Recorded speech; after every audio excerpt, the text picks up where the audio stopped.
Hello and welcome to Ghoulish. I am Max Booth, a host, and today on the program I am talking with Glenn Pelkle, host of the new podcast, Does the Dog Die in This? And on today's episode we'll talking about, surprisingly, the topic of dogs. What does that mean? What, you don't know what a dog is now? I think you know what a dog is, and so visualize a dog in your head. That's what we're talking about on this podcast of Ghoulish. So, enjoy this.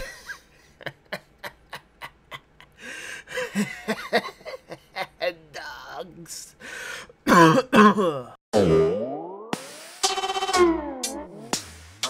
Legitimately, man, mate, like I was walking down the hallway and we've got like tiles in the kitchen and stuff, and my dog was following me, and she's 14 months old now, so like I've only had male dogs, so I've never had to deal with like a dog that's like goes in heat, and she's like walking behind me. I'm like, what the fuck is all these red dots on the floor? And I was like, uh-oh.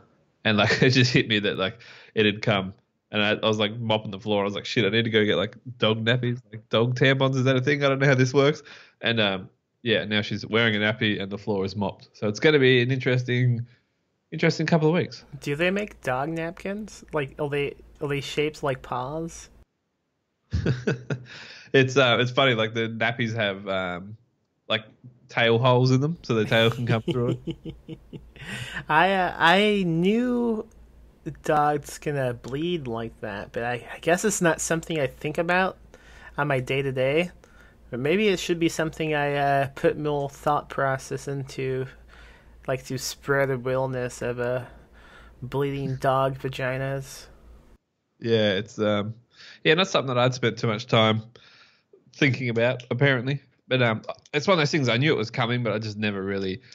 I mean, I didn't know it was coming, as in like they don't have a fucking, you know, like females have apps that tell them when their like period's coming. But I didn't really expect. I don't know. It's a whole new experience for me. Is she like craving chocolate now, or what's the deal? Yeah, she's hanging for it. She's I got to be careful she doesn't, you know, when I take her for walks, that she doesn't like start responding to all the cat calls that she gets from the other dogs. Yeah, you might be in some trouble. Have you given this dog, the talk yet? No, we haven't. It's all new to me. I'm planning it as we speak. I was hoping you could get some info. I might shed some light in the podcast. Yeah, I mean, I've given many dogs to talk, and you have to kind of kneel down so you don't seem like a threat. It helps if you have like an old teddy bear that's been slightly humped, and if it's missing one eye, that will be a benefit to you. Don't ask why. It helps also if you soak it in a strange scent beforehand. So if you happen to have like a bathtub of mustard, maybe you let that teddy bear soak in it overnight before you give your dog the talk. And as far as what you would say to the dog, well, dogs don't know English, so it doesn't matter too much. It has to be more of a visual presentation, I suppose. Exactly.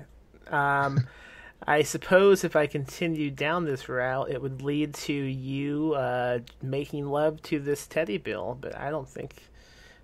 Well, I thought that's where you're going, and luckily enough, I bathe in mustard every day, so I've got that part down. I've just got to go dig up the teddy bear and get humping. What kind of mustard do you bathe in? Dijon. It was seeded, but it got in places that it shouldn't have gotten. You know, picking the seeds out wasn't that fun, so I went to a smoother format. Man, watch out! You ever read Chuck Palahniuk? So weirdly enough, I was talking about this 10 minutes ago. I haven't read enough to really comment. I think Invisible Monsters was one that I kind of read, but I don't really remember much. Nothing against it. I went through that. I think everyone goes through it at the start, that like rebellious horror stage where like if it's not, you know, pure horror, then I don't want to read it. So like there was a girl I was trying to impress at the time, and she gave it to me, so I kind of skimmed it and acted like I was into it. But you know, at the time it was more just wasn't my thing. Okay, that's okay. He has a famous story called Guts, and it's famous because sometimes when he reads it out loud, people in the audience they faint. And it's basically split up into three sections.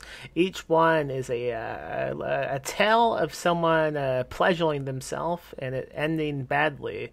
So one of them is this guy takes a candle wick and sticks it up his dick tip and lights it as he strokes himself.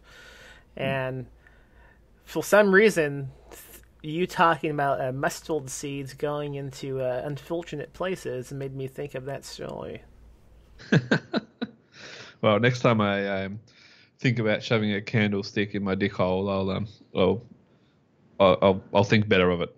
Yeah, just don't do it because you might end up at an emergency room, and that's no fun. Isn't it called docking? Like when you put stuff in your dick? I don't know. I thought that's what it's called when you were trying to get off a ship. Yeah, well, I don't know. I think someone told me ages ago that like, there's a thing called space docking, where Space like docking. where you take a shit and then you put the shit in the freezer until it freezes, and then you put the shit in your dick hole. Okay, hold on. I'm googling this. I think that was. You will correct. Space docking, a sexual practice in which one person excretes directly into the vagina of another. Oh my god. Okay, I was off, but it was still disgusting. Should I click on images? Do you know what goatse is? Did you ever see goatse? I know we had a similar childhood with the knife kids and stuff. Like, was goatse an image that you're familiar with? I think about goatse once a day, yeah. Okay, good. I was talking about goatse yesterday, actually. I was trying to explain it to my friend. For some reason, we were talking about things that we shouldn't have been talking about, and goatse came up, and he'd never seen it before, and I was like, well, you know what? I'm going to have to show you. I was talking to Michael David Wilson about goatse on Twitter not too long ago, and multiple people said, "What's that?" And then immediately they would respond, "Oh, fuck you," because they would go Google it. I still think Google, like, do you know how sometimes Google will change the homepage to, like, represent something cool going on? They should absolutely do a goatse one. Like, when did that come out? Has the 10th anniversary passed yet? Probably. I guess I'll Google goatse. Hold on. The funniest is the wedding ring in it. But you could totally do it because the goatse could be like one of the O's in Google. Okay, without Googling it, take a guess of how long goatse has been around. Oh, I am shocked. let me think. I'm going to go 15 years. 1999, man. Jesus. That's goatse is like the OG of like disgusting internet things. I feel like if goatse didn't happen, then Y2K would have been a real thing. I think maybe goatse saved the universe. Someone went back in time and was like, I have to spread my asshole. That was the original like plot of the Terminator. film. Yeah, exactly. He just has like a robotic asshole that stretches beyond any reasoning. John Connor, spread your asshole. So, this is an episode about dogs, I think. Well, that was the point. Well, I mean, that was the aim, but we seem to have veered off course. You have a podcast called Does the Dog Die in This? So I want to know how this podcast came about and what is the meaning of this scandalous name that you've chosen. Well, you see, when I first, I know, about a year ago, I decided that, I've been a lover of books my whole entire life, and like I've been a horror nerd, and as you and I have spoken before, we had very similar upbringings in the terms of like the things we liked and movies and whatnot. And I've always been a huge sucker for like animals. I love all animals, but dogs in general. I got a huge soft spot for dogs, and I decided that I wanted to be a writer. I was going to try my hand at writing, and I had a couple story ideas. And then one night I had this dream that there was kind of like, think Planet of the Apes, but with dogs. So like everything in the world died except for dogs. Like they were literally the only thing that survived. And I woke up and I was like, you know what? I'm going to write a story and it's going to be called The Dog Does Not Die in This. And it was going to be like literally everything but dogs dies. That was the whole fucking point of it. And, the more time went on and the more I thought about writing and stuff, that story just kind of like went to the wayside because I don't know. It was good in theory, but I think, the execution might not have quite been there. So I just kind of like shelved it. It was just there. Like that idea was always there. And when I started the Bookstagram and whatnot, I was like, like I really want to do a podcast. Like I want to talk to all these guys. Like I just fucking, and like, all these amazing authors. And then I was like, fuck, I need a name that's actually going to like stand out. And I kind of like stole a name from there. And I was talking to Aaron Dryers one day about it. And he was going to be one of the first guests.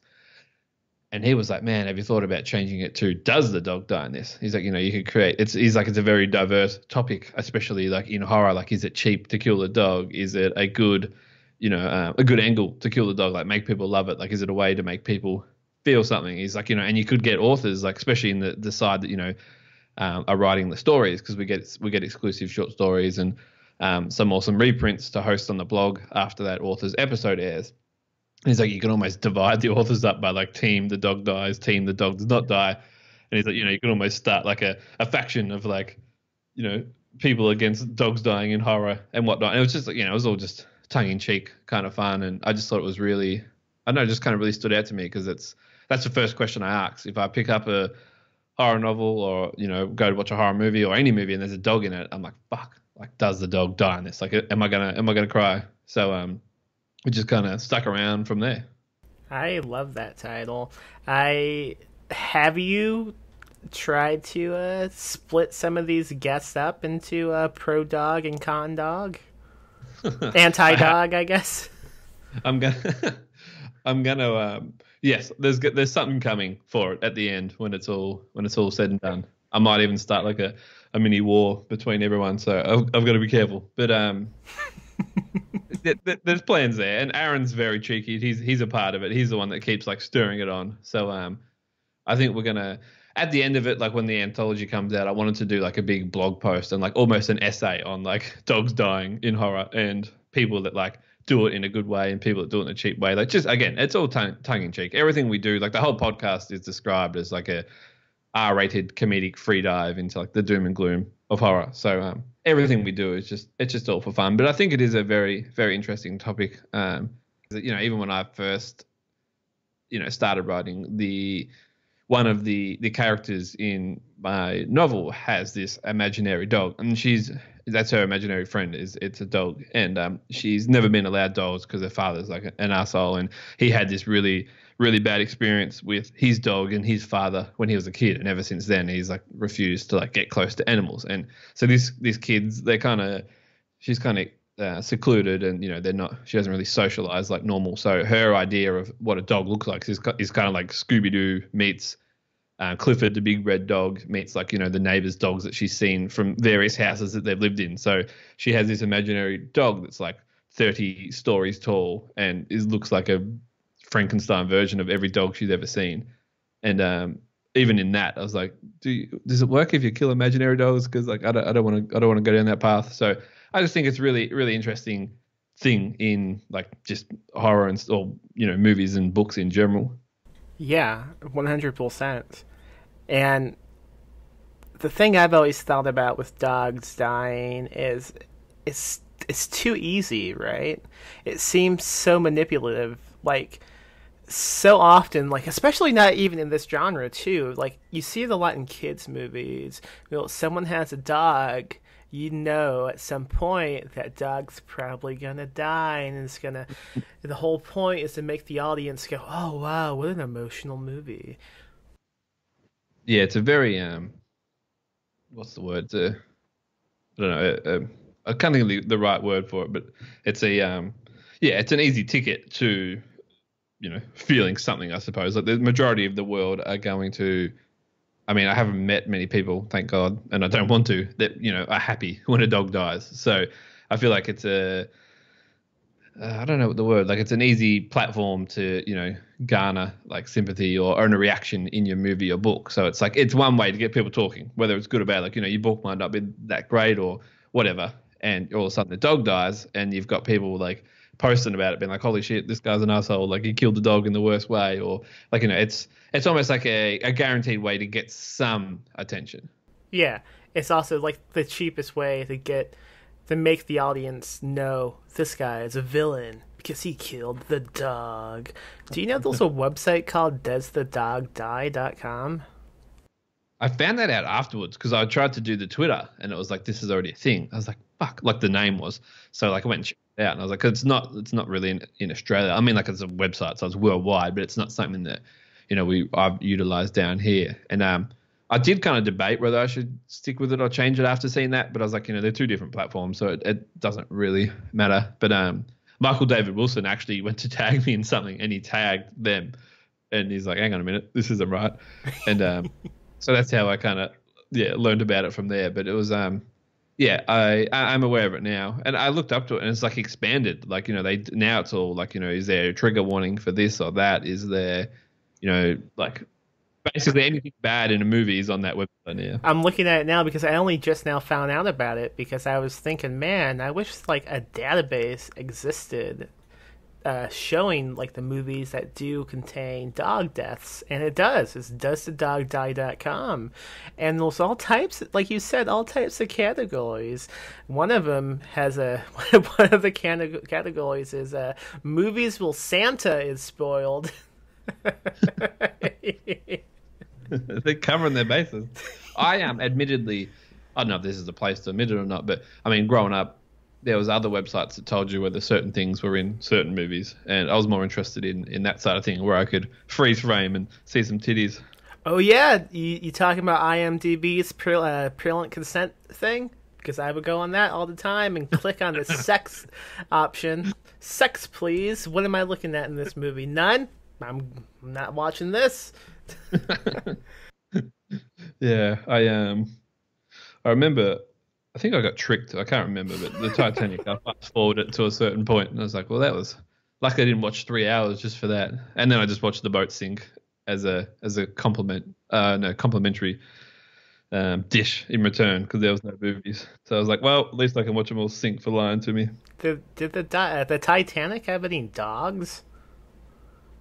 I don't know. I hope not. It's my first experience with that effect, I think, was Gremlins. Oh yeah. When they fuck up that dog and it's hanging in the fucking lights, the Christmas lights out the front. That was like my first. I think his name was Barney too. They gave him like you can't kill a dog named Barney. I mean, you can't kill any dog, but like it was just. I was a kid, and that was like my first experience with it, I think. Yeah, if you were gonna kill a dog in a movie, what name would be okay? Cujo? Yeah, Fred. Yeah, I don't know. Is there? I can't think. I mean, I find it hilarious when dogs have like human names. Like you meet like a bulldog and its name's like Kevin or something. Like yeah, I've always wanted a dog named Bob. I just think it's rad. Like I really, really like it. But yeah, Gremlins, my first experience.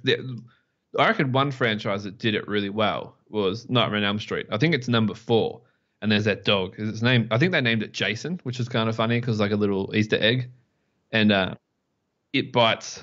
It's in the owner's dream, and it bites someone or something. I think like Freddy's trying to touch his kid, and it bites him or something. And when they wake up, the dog has like blood in its mouth. So it was like a dream warrior dog as well. I thought that was really cool. Oh my god! Did Freddy go into the dog's dream? Well, that's what I thought. There's like a question about it. It's like I don't know.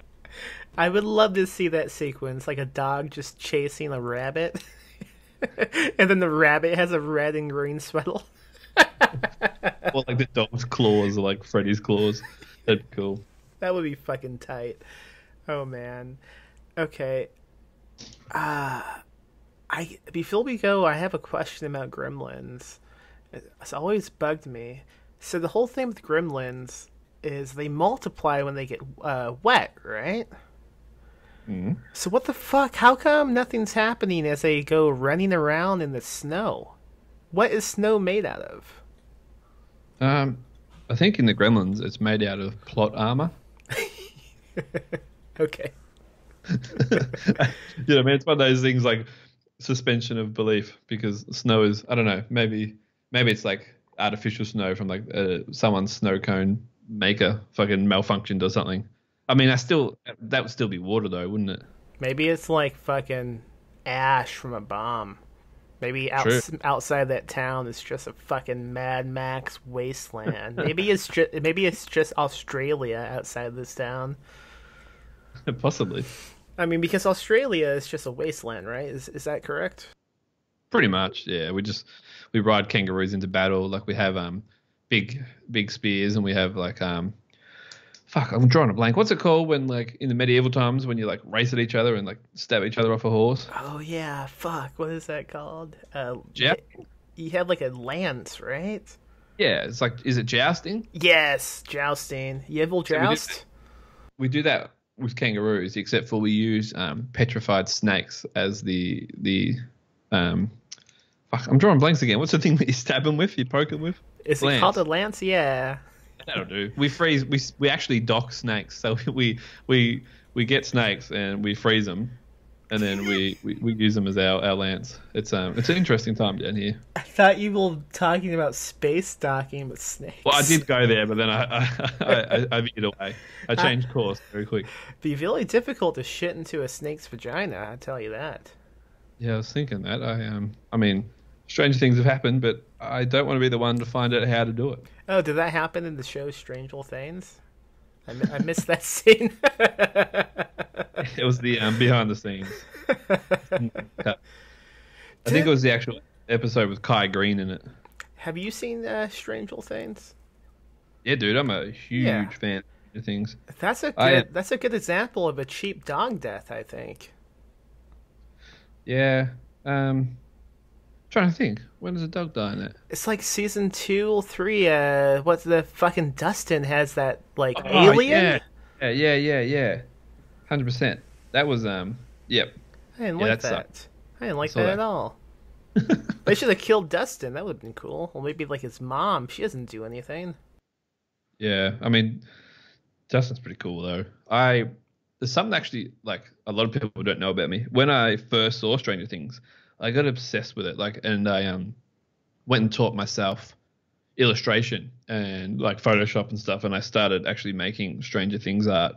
And I created like a fan page for my artwork, and I had about 35,000 followers or something on it. What the and, fuck? Yeah, I've still got it up, and no shit, like I kid you not, I can show you the proof. Miley Bobby Brown, who plays 11, actually bought a piece of my artwork from me to use. If she like own the rights for it, if she ever did anything with it, and it all started because some guy put it on Twitter, and she retweeted it, and then like a week or two later, she was doing a video on because this is when Stranger Things was all new, and she was like thanking everyone and saying how amazing it is, and her background of her screen was actually the artwork, like on her MacBook or whatever, was the artwork that I had done. And her manager got in touch with me, and they ended up purchasing that piece. And I was like, all right, I've reached the pinnacle of what I'm going to do here, so I just kind of stopped. Was this Instagram? Yeah, man. Yeah. What's the? I'm going to it now. Tell me what to type. It is strangerthings.fans. Okay, I'm going to it. This is a awesome podcasting, but I don't give a shit. So I think I haven't touched it for ages, so I don't know what the fan count is now. I don't even look at it, but It's okay. I can look at it. I'm looking at it now. Now I can cut any awkward silence as I look at this. This is fucking awesome, dude. That's really cool.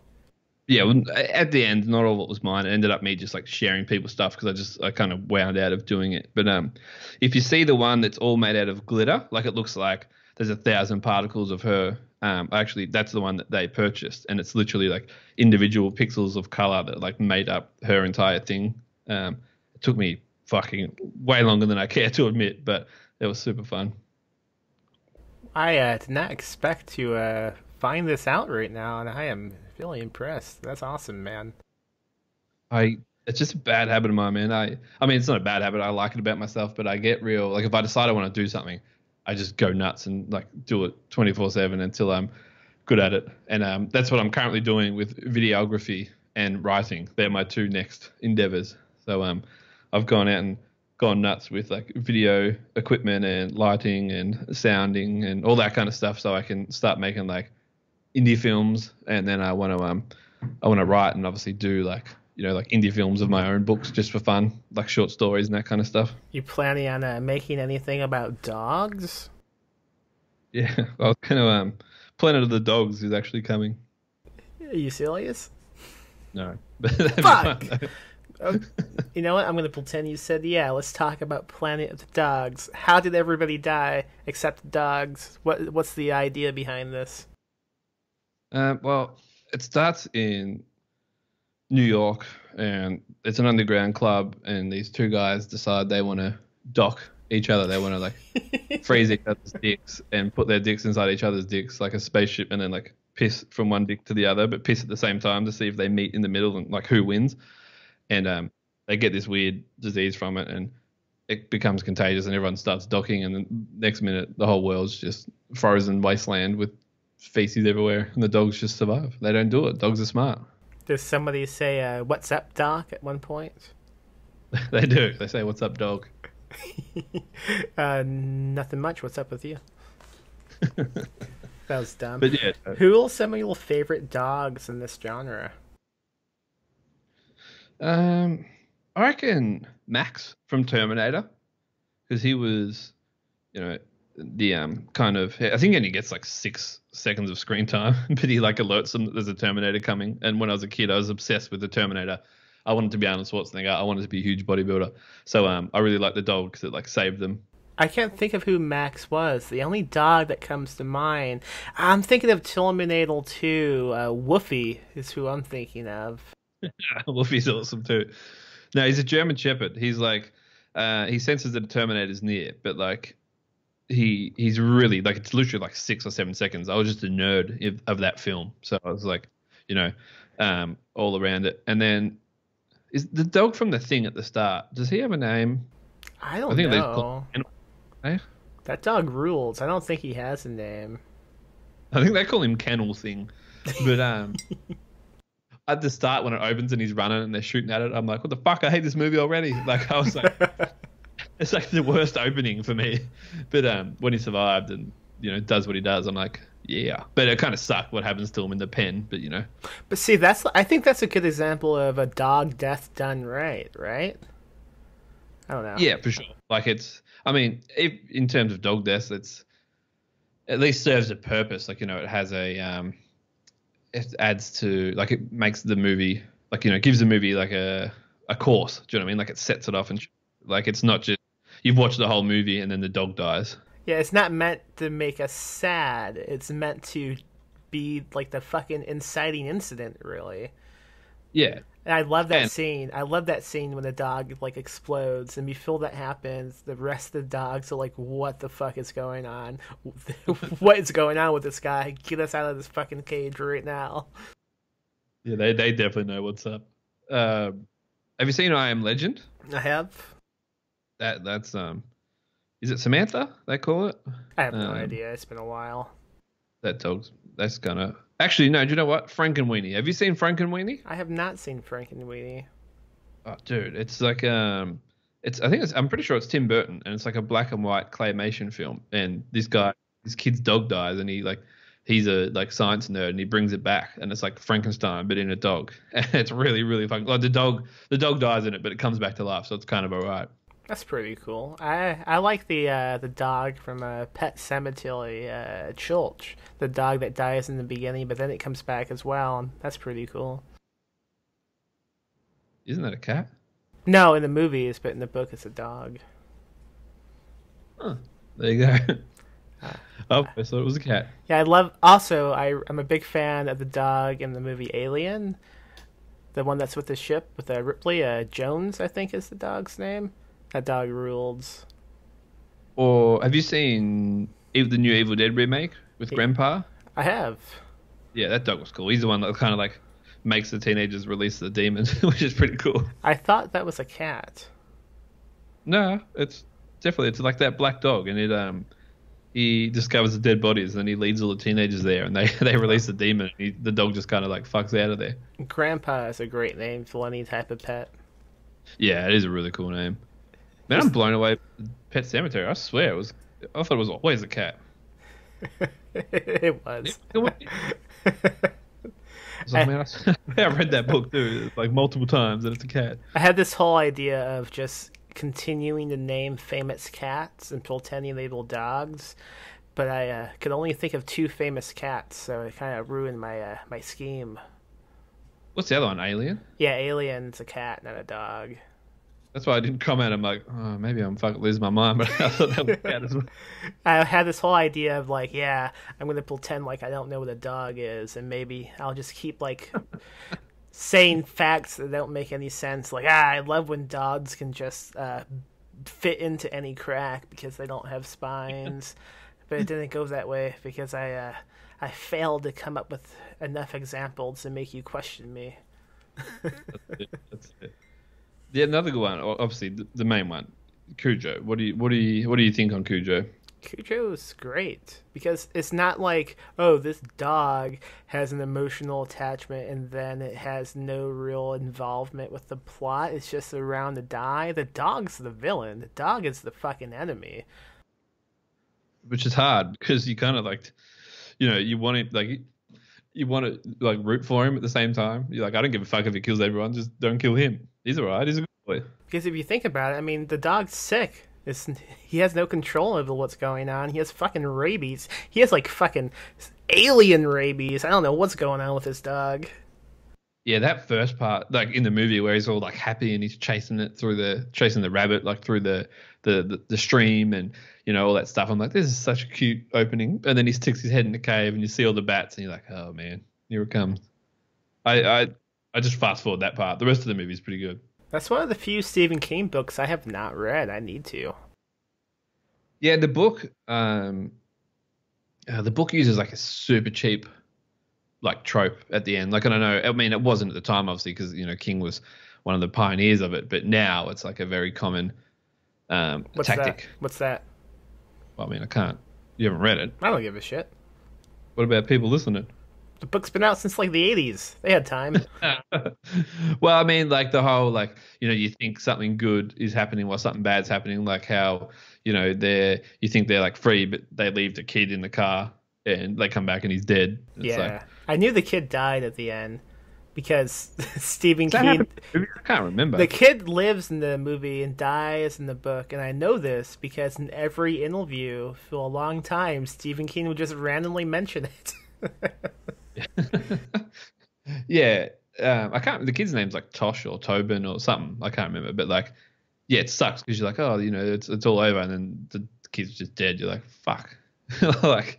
So I mean, it's now it's what people seem to do. Like you think that they've like escaped, and then they run out and they've realized that they're nowhere near free or whatever. Like I kind of don't like movies where you spend the whole time like trying to get out of somewhere and they finally get out or get free, but only to realize that it was pointless because everything else is dead or there's 100 million more monsters on the other side, like stuff like that. That's something that I don't like in like books or movies. How do you feel about Jack Ketchum's Red? I don't because I haven't read it. Ah, all right. I would recommend you don't. It's a great book, but I don't know how you would. I mean, do you know the basic premise? Is that the one where it's the ex-Viet Cong guy and he's like goes crazy in the woods while people are out camping? No. Red is about like this old dude with a dog, and this is in the beginning of the book. These fucking spoiled college type kids, they come up on this guy as he's fishing and they fucking kill his dog just because they think it's funny. And the rest of the book is this dude getting revenge on these fucking asshole kids. Wow, that actually sounds really good. Can I just skip the dog dying part? I mean, yeah, kind of.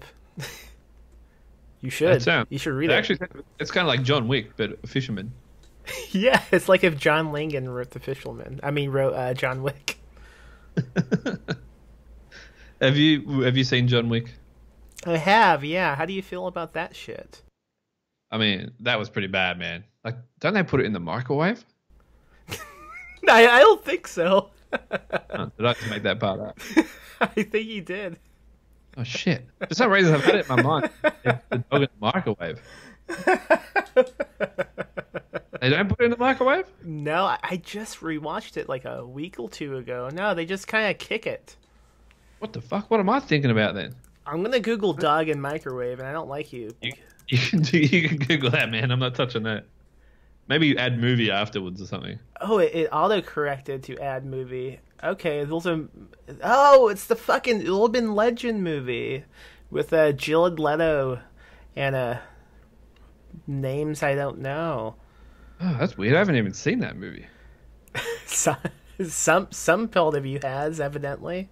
I could be confusing. Have you seen the TV series Happy, where like the dude has the imaginary friend that's a unicorn, and it's Yeah, I only saw like half an episode. and it's like super ultra violent. There is spoiler alert. Are you going to watch it? No. I mean, it doesn't matter too much, but if anyone hasn't watched it and they're going to watch it, this part is semi spoilerish. But he's real like jaded and mad because like when he retired as a police officer or something, like his last case was that this dude took a baby and put the baby in the microwave, and the baby like explodes in the microwave. That's pretty cool. I don't mind a baby death. It's not the same as a dog. Now I'm all for. I mean, not all for. That sounds sadistic, but I don't care.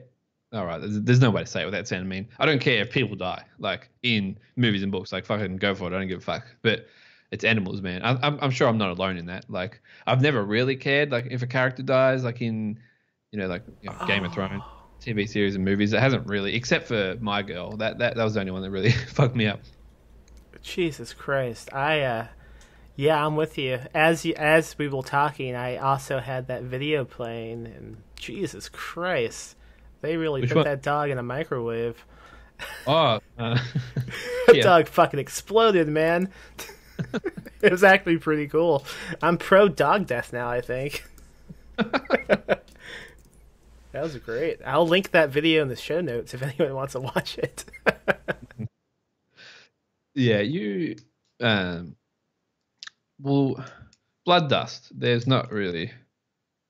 That's similar to that could be like a segue into like Planet of the Dogs.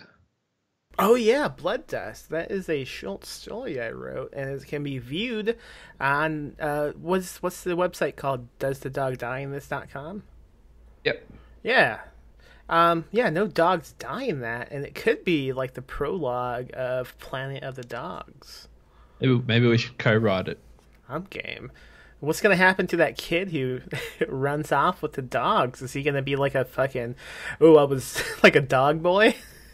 Yeah, he could be like the bridge, so like the readers have something to like connect to, like with the same language and stuff. He can be like the just like Planet of the Apes. They've got like Caesar, who's like the smartest one of them all, who's like the most human. Maybe this kid can he can be the gap between dog and human, like the only dude that survives. Somehow like the dogs bite him and he gets like immunity, or like maybe they cover him in like dog slobber and it like protects him from the docking disease. Docking disease. I would be a dog boy. I would agree to that fate. It'd be pretty cool. Oh, for sure, man. That'd be sick. It'd be like Tarzan, but with dogs. Fuck yeah. Tell me about the dogs you have now. Well, can we go into like what I spoke about earlier? Yeah. Well, this is interesting for me. That's how I'm gonna begin the episode actually. I have a 14-month-old Rottweiler, and she made me late for well, at least I know she wasn't late, but she made me late for the show because I had to text Max and say, hey man, I'm running a little bit behind because of reasons. And I have only ever had male dogs. This morning I was walking down my hallway and we have tiles in my house and there's these red spots on the floor. And I was like, what is that? Like, and I didn't do what they do in movies where like people like bend down, like put their finger in it and like sniff it and lick it, trying to figure out what it is. So I just, I'm a very logical person and I just assumed that my dog's first period had arrived. And it's not something that I'd thought about. Like, and I feel kind of like a bad owner, like a bad parent now, being like, oh, I wasn't prepared for my dog's first period. But had to like rush out and get dog nappies and had to like try and get her tail through the nappy, and that was a whole ordeal. And then I had to mop the floor up behind her, and It's a very interesting morning. I kind of knew it was coming, but I didn't know. Like I said to you, like it's not like dogs have an ovulation calendar when you're like, oh, my dog's gonna start bleeding in like 2 weeks. So it's just kind of you just gotta watch, I suppose. I don't know. Like it happens once every 6 months. So this is my life now. How many dogs do you have? Just one. Oh, what's her name? River. Excellent name. Yeah, it's surprisingly it's come from the fisherman. I knew that. Okay, yeah. Go. Yeah. I did have a male with my ex who was his name was Dexter, named after the TV show Dexter, and he was a giant mammoth. And it was funny, like I was watching Dexter for the first time ever when we were about to get him. I'm like, it kind of suits because like Dexter in the show is like super nice and then goes and kills everybody. Like, so like people think he's one thing, but he's another thing. And it kind of works for Rottweilers because everyone thinks that they're like big, mean, savage killers, but then at the same time they're actually super sweet. So like, he's kind of like a reverse Dexter. So it just kind of stuck. That's cool. Speaking of blood. Yep. Yeah, speaking of blood. Oh, yeah, Dexter. I get it. I thought you were leading into something. I was like, yep, what nope, about blood? That's all I have to say about that. He was the first dog to get kicked out of doggy daycare, so that's something. Oh, yeah? How come? Well, there's this dog there called Aston, who was what is he? Staffy. And he used to like sit on everyone. Like they'd have this like every day on Facebook or social media. They'd be like, who is Aston sitting on today? And he'd always like sit on people. And it was kind of funny. It was weird to even think of the concept of doggy daycare. Like I'm one of those people that, yes, took my dog to doggy daycare. Anyway, Dexter really likes this slide. That they've got this big tunnel and a slide that you like run through all the time. And he'd always like sleep up the top of it, like on the slide, and he'd get like real territorial about it. And one day Aston tried to sit on him and Dexter sent him flying down the slide, and like he just become like super territorial of like the slide and the tunnel. And like if he'd go somewhere, he'd bite the tunnel and like drag it along with him, like those big tunnel tube things. And if any dogs tried to get in it, he'd just like jump on them. Like he wouldn't attack him, he'd just like jump on them and like squash them, kind of like he'd learned from Aston, but like took it one step further. And he couldn't be around this slide or this tunnel because he just got super mad if other dogs touched it. So he was the first one booted out. Oh man, that sucks. Yeah, I got him a slide though and a tunnel. So he actually lives on a giant farm with my ex, and he just roams around in the tunnel. Like he's probably in there right now. That's pretty cool. I wish I lived in a tunnel. It would be pretty cool. I would love to be like one of those trolls that live under a bridge. Like the Gruffalo or whatever it's called. Yeah, I would have a difficult time coming up with like impossible questions to ask somebody, so I don't know what I would do to let them cross. Yeah, that would be, maybe just ask them if they're pro dog or anti dog, and then you can kind of like either eat them or let them pass. Hey, do you know what goatse is? How do you feel about other animals dying in movies and books? I don't like it. Like, I'll stick with Australia. I can't think of the goddamn movie now. But there's a pretty famous Wake and Fright. Do you know about that movie? It sounds familiar, but I'm going to say no anyway. It's a few decades old, I think, but there's a lot of kangaroo death in that movie, and it's real kangaroos dying in it. They just fucking filmed the kangaroos getting shot. And I don't like that one bit, although besides those scenes, it's a pretty good movie. I just don't like animals dying, and I don't know why exactly. I mean, I guess I'm not a sociopath. I don't know. Yeah, I mean, it's. I don't think you need much explanation. Like, I don't know why, but I just don't like animals dying. Yeah, I guess I would need to come up with a middle of a reason if I did like it. But yeah, exactly. Yeah, I hate like kangaroos. I like kangaroos. Sorry, I said I hate and then said kangaroos. I hate everyone thinks kangaroos are like pests and like they're we have my parents have like a really big property and it's all kinds of crazy animals on it, and people all the time are like contact them and ask if they can come down and like hunt kangaroos and stuff, and like we always say no, but I just hate it. Like I don't like hunting as a sport in general. Like I hate when you see like people are proud that they paid to go to some South African place and like kill lions and all kinds of shit. Like I don't understand that. I don't understand.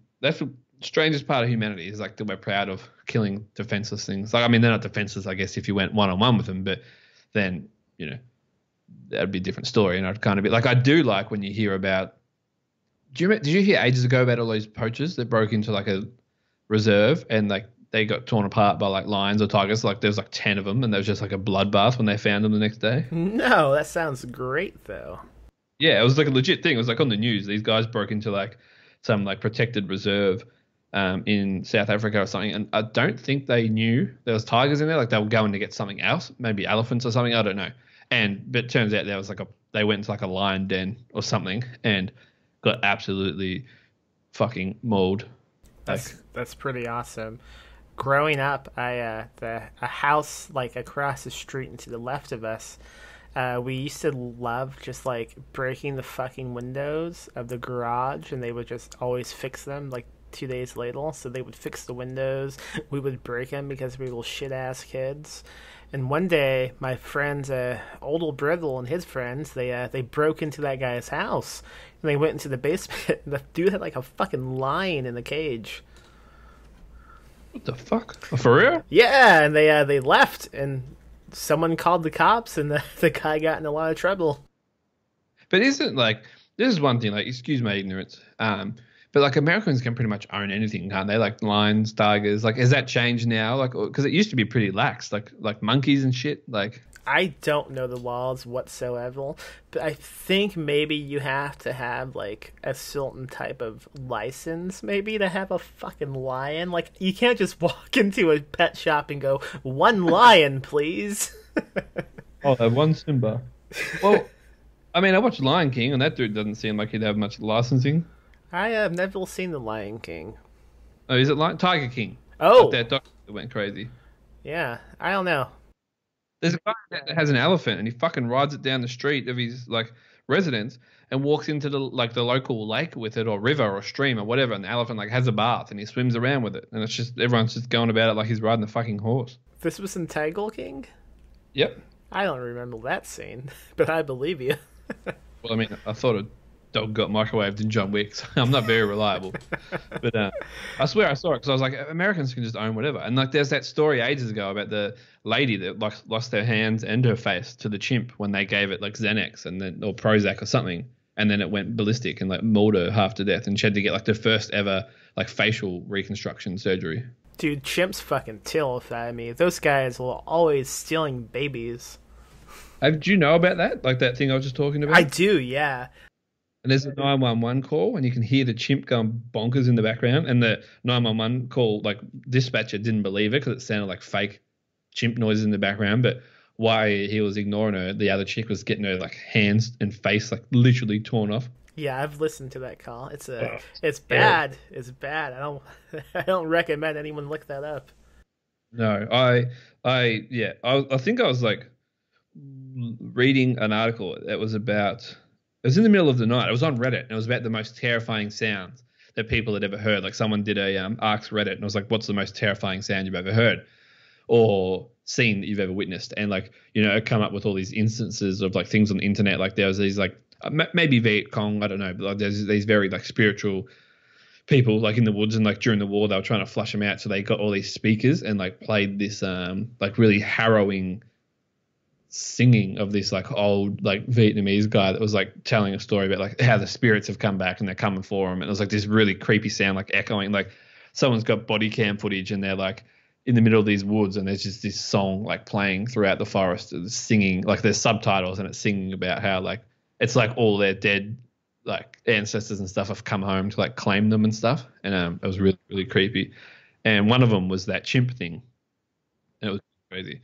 And there's another one that was nuts. It was like a dude that like butchers and kills like someone in his university, like his frat house or whatever. Like he's obsessed with this girl and he like kills her and like destroys her. And then they're interviewing him on TV and he's like crying, talking about like how sad it is. And like as they are interviewing him live, they find out, like they find her body and kind of like find out that it's basically him. And like you see his face shift and just react. And the dude's like, he's like has this whole like holy fuck moment, like that he's been busted on like live TV. Oh man, I haven't seen that. How do you feel about watching real people die on film as opposed to like fucking special effects? I have a very morbid curiosity, and I think you and I were talking about like Ogrish and Faces of Death and Rotten.com. Um, call me. I don't know. I don't think it's even weird. Like I'm fascinated by it. Like I don't take pleasure in it. Like it's not like I fucking get off over it. But as a kid growing up, it like really really caught my attention. Like I wanted to see. Like there was watch people die on Reddit that got taken down, and I don't know what it is because I never feel good about it. But like I still like if I hear about something happening, like I don't know. I can't stop myself from watching. Like it's I don't know. I think Faces of Death and Rotten.com, like when we were a kid, it maybe started out as like, who's more badass and who can look at the grossest thing and all that kind of stuff. And then it kind of turned into like a genuine curiosity. Like I don't know. It's hard to explain without sounding like a psychopath, I suppose. But it's And now you kill people and film it so you can watch anytime you want. that's it. But don't you think there's something fascinating about it? Like Yeah, I just like you, I also began with Rotten.com and Faces of Death with my friends. We couldn't not watch it, or we'd be called a pussy. We had to watch it. that's started.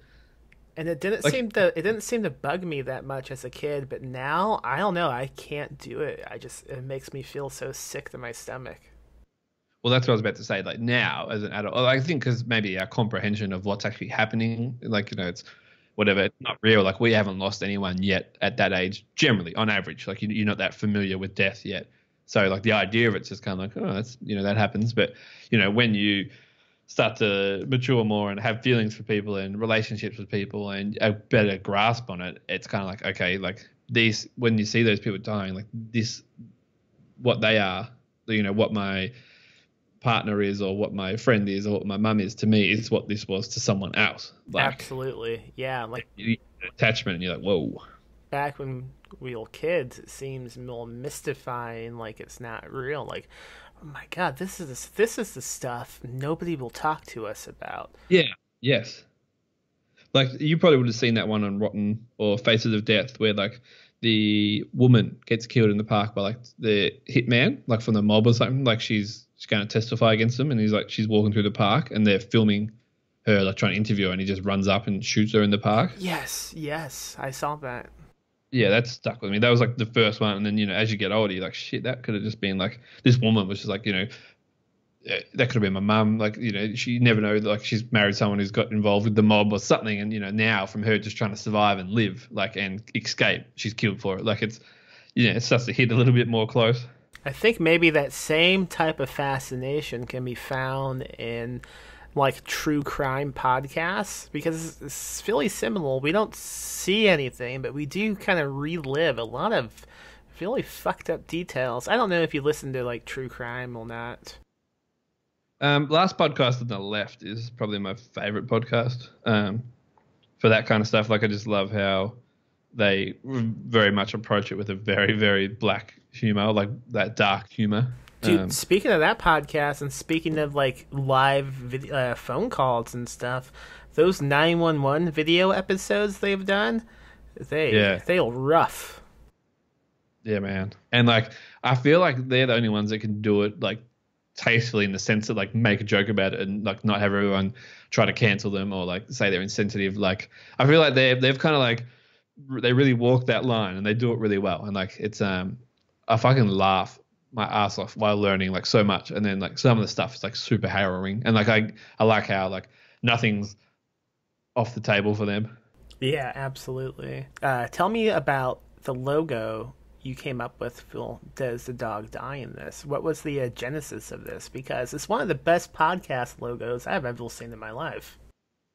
Yeah, thanks, man. That's again, like with the whole wanting to do everything the best and getting obsessed with things and whatnot. Like I have to do, like if I'm going to do something, like same as when my books come out, like or even short stories, even if it's going to be a short story on the website, like that I'm going to either design it myself or pay someone to come up with like this crazy, amazing cover because it's just what I do and it's what I like. And when I started doing the show, that was originally going to be the artwork for The Dog Does Not Die in This. Like that was the whole like Planet of the Dogs type thing, like the world's burning down around them. There's like full like skulls on the ground, which is kind of a reference from Terminator when like the Terminator stands on the skull in like T2 or whatever it is, and like the sky's on fire and like the trees are all twisted because that's kind of like their base. And the point of the dog does not die in this, like the original story was going to be that there was one guy that survives, and in the end he like walks into kind of like their lair, I suppose, and that's what he sees when the story ends. There's like the two dogs standing either side, the main dog in the middle, and like all the skulls and shit around him, and he's like, fuck, like if the last man on earth is officially gone, and like that's where the story ends. And that was kind of like the artwork idea for it. And one of my friends is like a super crazy artist, but just does the same deal as what I did. He just does it for fun. Like he doesn't care about doing it.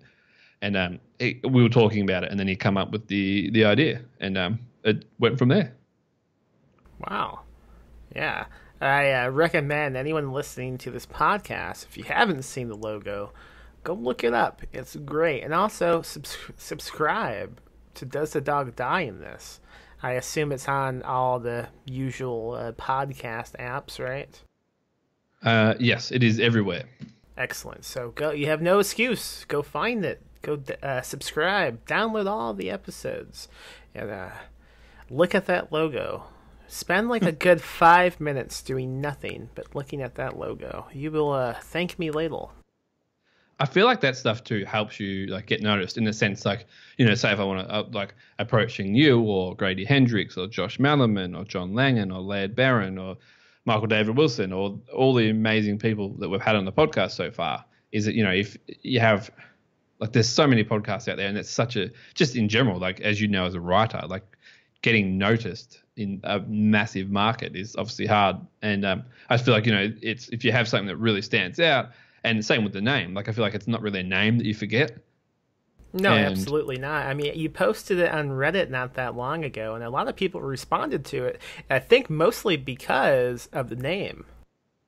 Yeah, that actually, man, I got so many, like, that was a really, really good, I did not expect that. That was really cool. That's cool. You're obviously on Horror Lit then? I am, yeah. Do you have anything else to add about the podcast? Do you want to talk about this anthology you have planned? Yeah, man. It's, again, when I first started out with the idea of the podcast, as much as I love all the podcasts out there, this is not a slight on anyone. I enjoy them all, and that's obviously why I wanted to do it as well. But why would anyone listen to me? Why would any authors come on when there's already so many great ones doing, so many good things? And I went to a couple of authors, and the thing is too, like a lot of authors are more responsive on Twitter than on Instagram. And like a majority of my base is on, and my platform is on Instagram. So on Twitter, you got a couple hundred likes or followers or whatever. So it's like, why should I listen to this kid or, even respond? And I figured like always, like business, it's when it becomes a business thing, you're more likely to get people on. And I was talking to, it was actually Keelan Patrick Burke, who I have to like credit to it. I was talking to him about coming on, and he's like, man, he's like, I like chatting to you. And like him and I had talked a bit about stuff, and he's like, but I'm just really burnt out on podcasts. He's like, nothing against them. I love them. But, it's just, I'm trying to write and I've got this and got this. And it's just it can be very time consuming. And I get that because it's a lot of the time it's the same questions asked here and there. And that's of no slight to anyone. It's what you do. You're here to talk to authors. You're going to talk about their writing and that kind of stuff. And I was like, well, all right, well, what about if I paid you to write a short story exclusive just for the podcast, and then I interview him and we talk about it, and then the short story goes up after the podcast. And he's like, holy shit, that's actually like a really good idea. Like not just for the money side of it, but just like that is actually like, that's now it's business. Like now it's something that, like it's something that it's worthwhile to an extent. And then I was like, shit, why don't I like start doing this with all authors? Like, why don't I, this is a way in to be like, hey, this is my point of difference. This is like why listen to me or why come onto the show. And then it steamrolled from there to like, all right, you could at the end of every 12 months get all those short stories together. I'm a book collector myself, so release a signed limited edition of the anthology, and that can be our thing. Like every year, Does the Dog Die in This comes out, like volume 1, volume 2, volume whatever. And then we were ravished down here with the bushfires. Like literally half of our country was on fire at one point, and nearly everyone I knew was affected by it one way or another, whether they lost a house or it was just crazy. And I wanted to do my part in making a difference, and so I decided then to do the anthology as a charity thing. Like every year, it's a different charity event. So like it's not to make money. I all proceeds, all profits, everything go to like a charity each year, and that's the aim of it. And we started with a GoFundMe to adopt koalas, and we actually adopted 13 koalas or 14 koalas like in a week and a half, 2 weeks. Like we raised a couple of $1,000s. I floated the idea out to everyone and said, "This is what I'm doing. This is a podcast. We're going to start this year with Australia, and instead of waiting 12 months for that, we're going to do it now. Here's a GoFundMe. I'm matching what people put in, blah, blah, blah." And all of a sudden there's just thousands of dollars and we're saving koalas. And I actually saved a koala in every author's name that was coming on so far. Like, so I did the donation in their name and got like a koala care package sent out and would pass it on to them. And like that was, for coming on the show, you've adopted a koala. And it kind of just all steamrolled, man. And now when COVID hit, I was like, all right, it was going to be one episode a month, because that way, obviously, you've got 12 stories at the end of the year or whatever. And then when COVID happened, I was like, all right, let's, everyone's at home. I've got time. Let's just start recording like once a week, give people something to listen to. So obviously not every author is on it, and I haven't floated the idea to everyone, but I'm hoping obviously next year I can go back to some of those people and say, hey, last year this is what we did. It'd be cool to have you back on, but this time, how about we commission you to write a story or whatnot? And it's just kind of, and again, being that, I don't know if I'm allowed to, if it's self-selling, but like with me starting to write, I was like, I can instantly put a story, obviously making sure it's up to scratch and stuff, in an anthology with some of the best people in the industry, and there's my name alongside them, and there's another foot into a market that I'm trying to crack into, and it just benefits everyone, and it's an awesome thing at the same time. So it's just kind of all steamrolled from that single idea. I have to assume the story that you want to put into this debut anthology is going to be Planet of the Dogs, right? I thought about it. I did think about it. That's all really cool, man. That's a really fucking great idea, a great project. It's a little like, do you still have a type of GoFundMe going for those who want to help out beyond just subscribing to the podcast? Well, I closed the GoFundMe for the koalas and stuff. I have been, I didn't close it. It's just stopped pushing it. But I have been toying with having that, like, once the podcast is a bit bigger, to have like, a GoFundMe, whereas like, each episode it's, we thank people that have donated to and that kind of stuff. And it's something that I'm still toying with, but I was trying to do it without, it's hard to do that stuff, to one, do it like genuine and not come across as just like, trying to push an agenda. So like, it's all like, we're 10 episodes, 11 episodes deep. This idea, it kind of come, 4 months ago, and I just went full tilt. So I'm still trying to navigate the best way to do it. And I think the next step was going to be, obviously, when people like, we sell the anthology, it's like you literally buying it to donate to charity. Like so that was the next angle. Like there's no money made in it at all. It's purely, all profits, or, make a donation of this sum to any charity that you want, and, I'll send you a book. Like I'm still trying to figure out how to do it. Yeah, I got you. Well, that's going to be awesome. I look forward to finding out more info about it as the months proceed.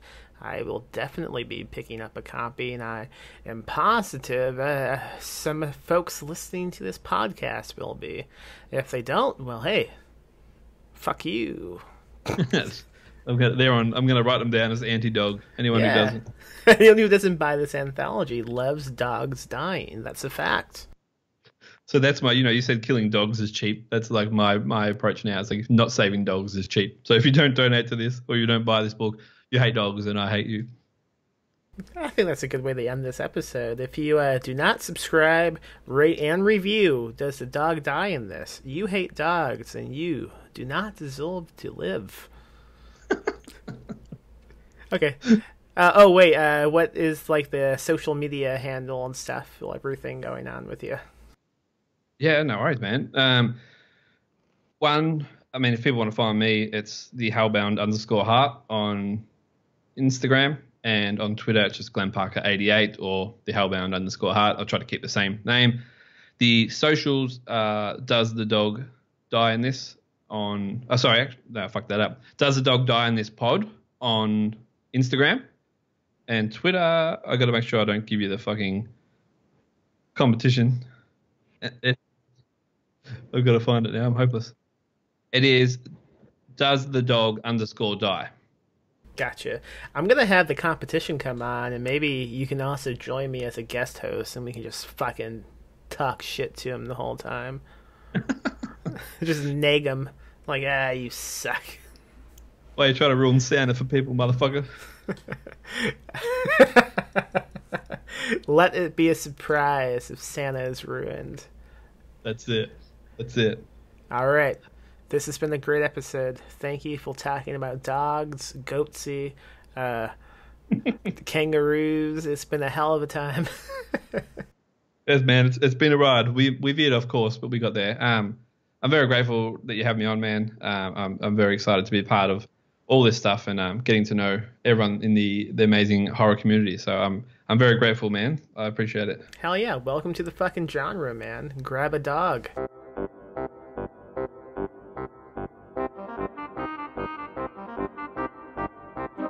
Thank you for listening to Ghoulish. If you liked today's episode, why don't you go and rate and review us on iTunes. You can support us on Patreon at patreon.com/BMM Publishing. My new novel, Touch the Night, is out right now, so if you like books about small towns and corrupt police and spooky demon shit, well, you better go get that book. Also go pick up Thrill on the Video by Michael David Wilson, and you can pre-order the new novella from Paul Michael Anderson titled Standalone over at perpetualpublishing.com. You better do it. Don't miss these books. Don't miss them.